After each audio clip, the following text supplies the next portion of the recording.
সেই কিছুক্ষণের মধ্যে তিনি বের হয়ে যাবেন। আমরা দেখতে পাচ্ছি আমরা দেখতে পাচ্ছি যে তারেক রহমান শ্রদ্ধা নিবেদন শেষ করেছেন। শ্রদ্ধা নিবেদন শেষ করে এখন কিছুক্ষণের মধ্যে তিনি এই তার বাবার সমাধিস্থল ত্যাগ করবেন। আপনি জানেন 2006 সালে তারেক রহমান যখন দলের সিনিয়র যুগ্ম মহাসচিব ছিলেন। Japan Bangladesh joint venture company JBS holdings limited.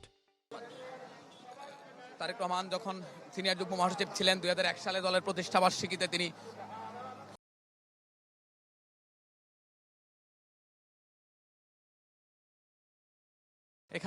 এখানে দলের নেতাকর্মীরা, উৎসুক নেতাকর্মী দীর্ঘ সময় পর তাকে দেখতে পেয়েছেন। আপনি জানেন, আমি এর আগেও বলেছি যে গতকালকে যে লাখো নেতাকর্মীদের যে ভিড় ঠেলে তিনি সেখানে গিয়েছিলেন, নেতাকর্মীরা অনেকেই তাকে সরাসরি সামনে থেকে দেখতে পারেননি।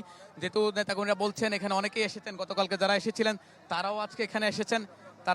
তারা অনেকটা উৎসাহ উদ্দীপনার সঙ্গে অপেক্ষা করছেন তার প্রিয় নেতাকে দেখার জন্য। গতকালকে যারা এসেছিলেন তারাও রয়ে গেছেন, অনেকে ঢাকার বাইরে থেকে যারা এসেছিলেন তারাও রয়ে গেছেন এখানে।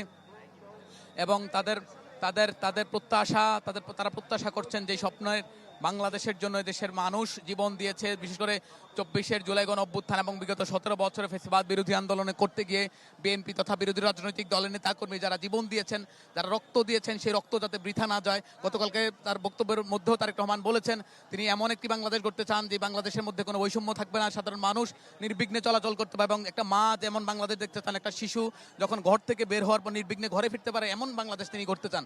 এবং তিনি বলেছেন